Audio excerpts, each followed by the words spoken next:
The Vatican, by which we mean the governing body of the Catholic Church consisting of the Pope and the Roman Curia, rather than the mixtape by the hip-hop group Natus, has more power and influence than many people feel comfortable with.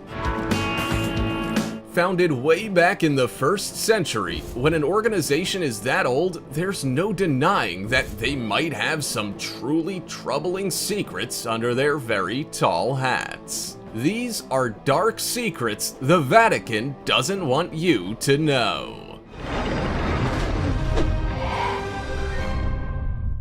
Number 15. The Vatican Army of Exorcists. Know someone behaving a little abnormal, saying things that don't make an ounce of sense? They could be possessed. Well, as luck would have it, there are several Catholic priests who claim to have a special set of skills that might come in handy. These aren't normal priests, however, they are a select group, legally recognized by the Vatican, who perform exorcisms. Once considered a ritual common only in the Middle Ages or horror movies, exorcism made a comeback in the early 90s with the establishment of the International Association of Exorcists. Made up of priests spread throughout 51 countries, the association boasts approximately 400 trained exorcists in Italy alone. Their requests for assistance number in the hundreds of thousands each year. In fact, so popular is the ritual that the late Father Gabriel, a former exorcist of the Vatican, claimed to have performed 130,000 in his lifetime. Methods too have evolved throughout the ages, with 89-year-old Cardinal Ernest Simoni saying he performed up to 5 exorcisms by phone every single day from his native Albania in 2018, and Bob Larson, the proprietor of the International School of Exorcism, confirming he offered his services via Skype. Before we go on, we have a cool challenge for y'all. It'll take about 5 seconds to complete. Let's make a deal. Just leave a like on this video, smash that subscribe button, and hit the notification bell, and you will get 10 years of amazing luck and fortune. Try it, it actually works. Now it's time for the odd topic. While we don't have the time to go trawling through the depths of the deep web for ourselves, these videos don't edit themselves, lots of loyal subscribers with the time to do so are always getting in contact with us to show us videos or photos that they have found that they feel we should use our channel to bring wider attention to. This right here is one such image, and the story behind it is intriguing to say the least. The original was uploaded by a man by the name of Vittorio Salvio, who claims that this photo was taken within a chamber inside a secret room in the depths of Vatican City. Apparently, he was there doing construction work and stumbled upon the secret room when trying to find the restroom. He couldn't believe the gruesome sight that lay before him. We always take fan-submitted photos with a pinch of salt, but if this one is true, we can't quite believe what we're seeing either. Just what is that skull, and why is the Catholic Church clung on to it? Haunting, to say the least. Comment down below with the hashtag #OddTopic and let us know your opinion in relation to what we just showed on screen. With that said, let's keep things moving. Number 14. Vatican Bank Scandals. Notorious for its dodgy connections, the Vatican Bank is an institute that has been riddled with scandals since its founding in 1942. Making Business Insider's top 5 list, the Catholic Church's primary financial institution was established during World War II to avoid the restrictions placed on financial transactions by the Allies. Exempt from such restrictions, the Vatican Bank soon became known as the world's best offshore bank and was soon linked to organized crime. With members of the mafia keen to escape the scrutiny of world banks, the Vatican Bank was used to launder $900 million in counterfeit bonds and securities in the 1970s. In 1974, Archbishop Marcinkus, a former chief of papal security and head of the Vatican Bank, was reported as being responsible for the collapse of the business empire of Michele Sindona, a Sicilian financier, when he lost $30 million of their money. However, that was only the start of the Vatican Mafia scandals, with the collapse of Banco Ambrosiano the most famous. The largest privately owned banking group lost $1.4 billion in unsecured loans to the Vatican Bank, who paid a settlement of a whopping $244 million to Ambrosiano, but never admitted any wrongdoing. In 2009, an Italian journalist published a book about the bank's questionable history, which included fake charity accounts, money laundering, and embezzlement. Obviously, bad publicity didn't put a halt to proceedings, with 4 priests investigated for operating bank accounts for the mafia in 2012, and a priest arrested in 2013 for using the bank to smuggle millions of euros for the mob. It seems the Vatican would rather deal with legal consequences than those of the mafia. Number 13. Smuggling Nazis to safety.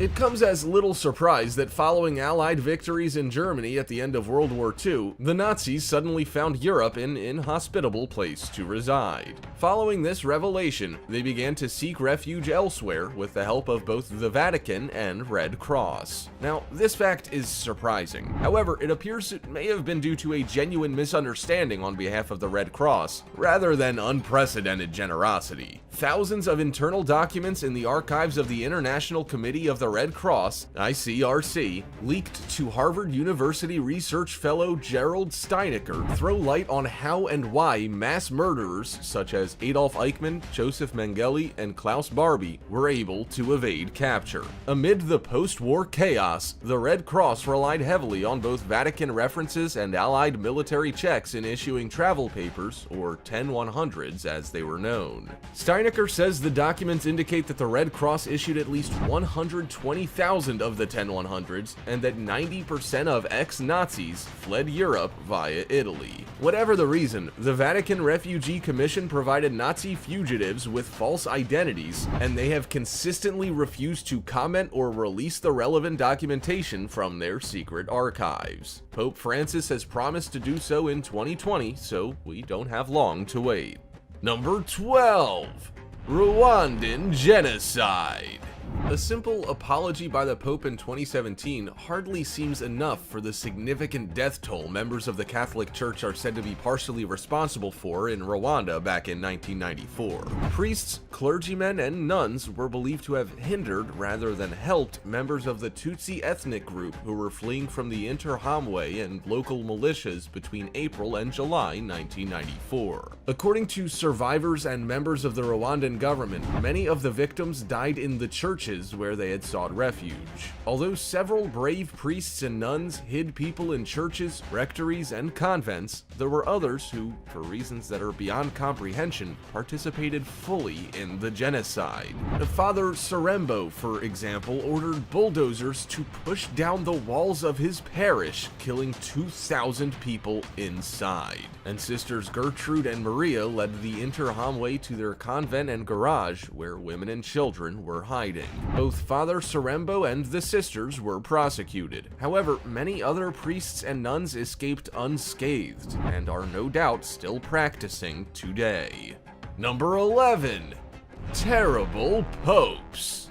You would be forgiven for thinking someone appointed as pope would have good morals and some semblance of sanity, wouldn't you? Well, it appears that these two attributes, and many others, were missing from several Roman Catholic popes selected over the 2,000 years since the church was established. In that time, 266 men have held the prestigious role of pope. However, many deserve honorable mention for all the wrong reasons. John XII reigned from 955 to 964, a hellish 9 years by all accounts. Not only was he said to be deceitful, cruel, and foolish, John XII was also a murderer, gambler, and adulterer, and considered the worst pope of all time. Unquestionably the most famous, however, was Alexander VI, who made the cover of E.R. Chamberlain's The Bad Popes. Born Rodrigo Borgia, he ruled between 1492 and 1503.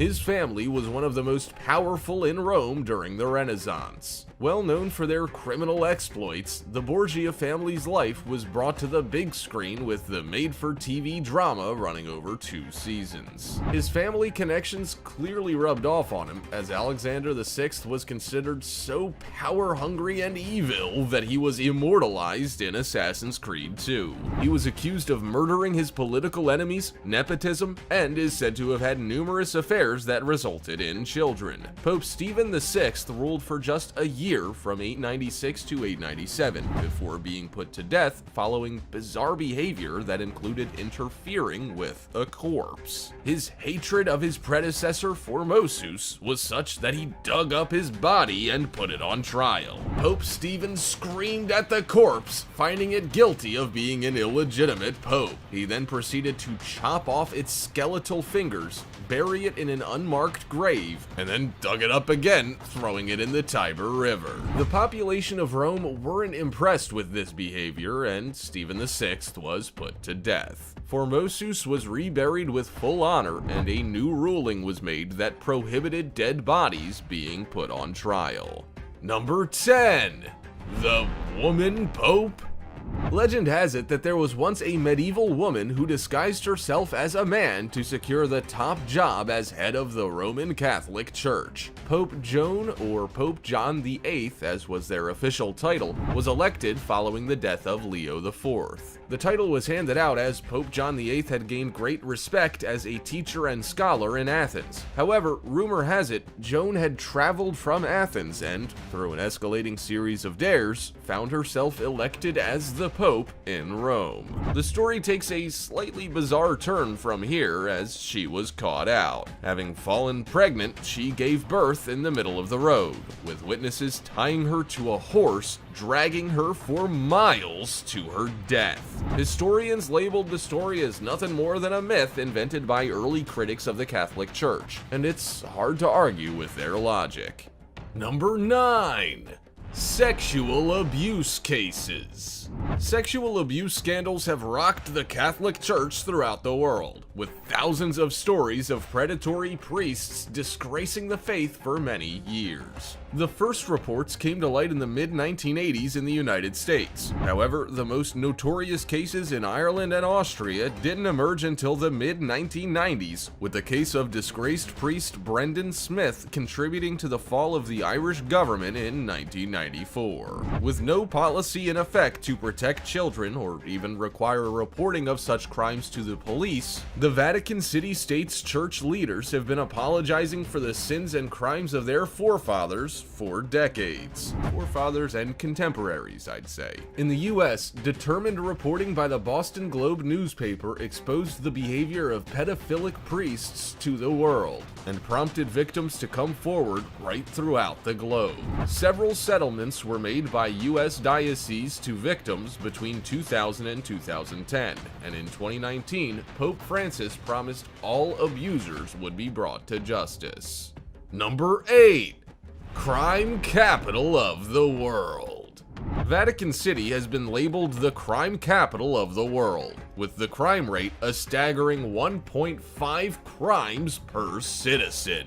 Spanning just 110 acres, the smallest country in the world is home to just 1,000 residents. In 2006, less than half that number of residents called the city home, and a total of 341 civil and 486 criminal cases were heard. But it isn't the residents giving the city a bad name, it's the visitors. Huge crowds of tourists flock to the city each year, making it a pickpocket's paradise. The situation is further complicated by the fact that there's no working prison in the city and just one judge. Criminals are simply thrown out of the city, effectively marched across the border into Italy as part of a pact between the two countries.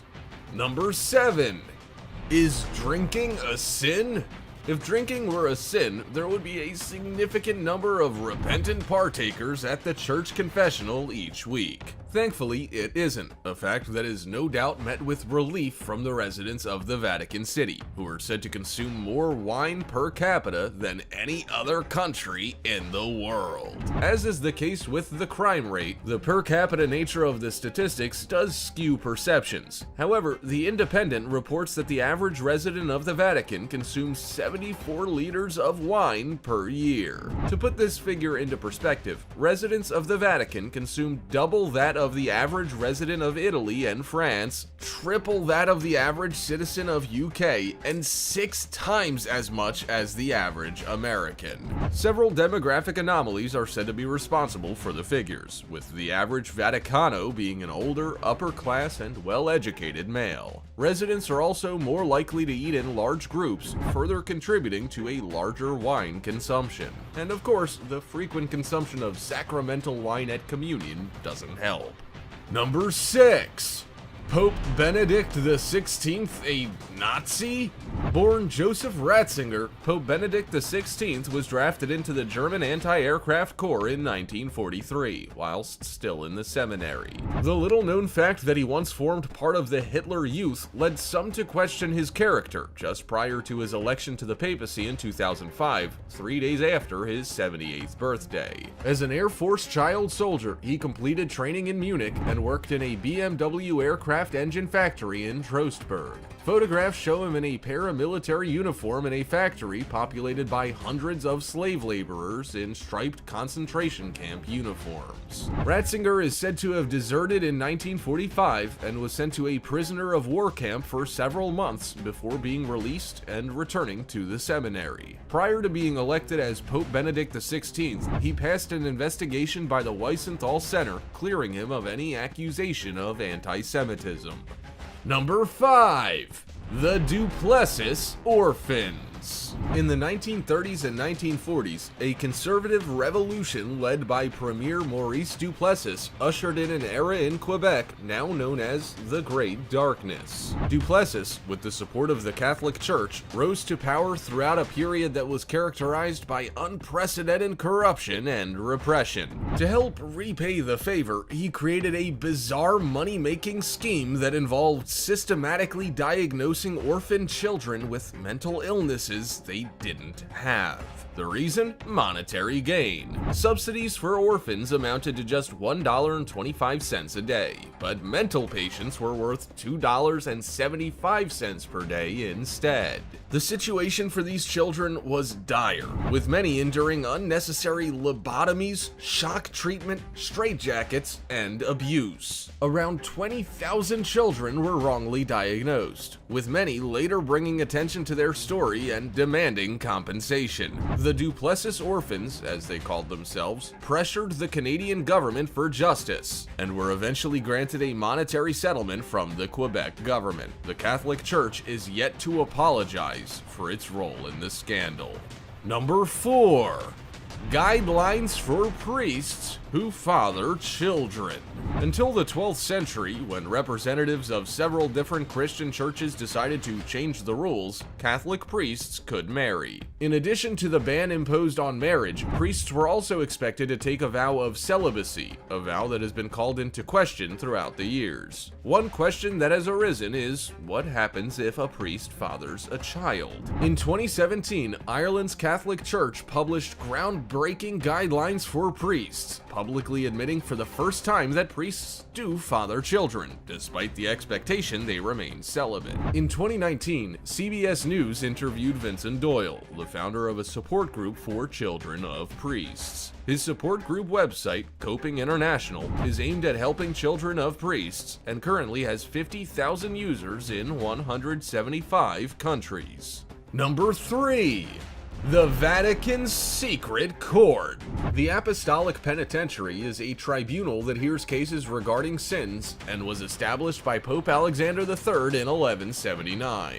Shrouded in secrecy until 2009, the tribunal hears cases so grievous that only the Pope can grant absolution for them. Priests and bishops are able to deal with confessions of genocide. However, the secret court is utilized for sins considered bigger than that, such as an attempt on the Pope's life, a priest breaking the privacy expected of a confessional, or, worse still, spitting out a communion wafer. Yes, defiling the Eucharist is worse than genocide.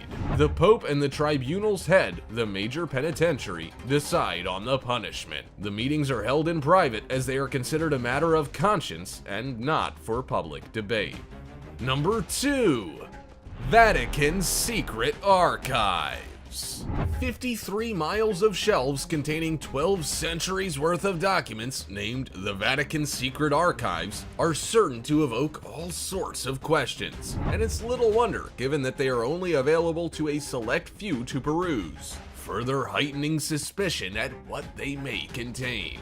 With claims the archives contain evidence of extraterrestrial life, proof Jesus didn't exist, and many more juicy secrets of the Roman Catholic Church, the archives have been handed down from pope to pope since 463 AD. Although they are called secret, they are anything but, in the fact that, well, they are known to exist. They aren't available for public viewing. However, scholars who pass a rigorous vetting process can view them, and since 2010, journalists have also been allowed to see their contents. Documents within the archive also only become available for viewing to the limited audience after 75 years, with the Vatican claiming it's too difficult to process the enormous bulk of documents any faster. This means that any documents pertaining to Pope Pius XII's actions during the Holocaust or the Church's numerous abuse scandals are still restricted from view. How convenient. The archives were renamed the Vatican Apostolic Archives in 2019.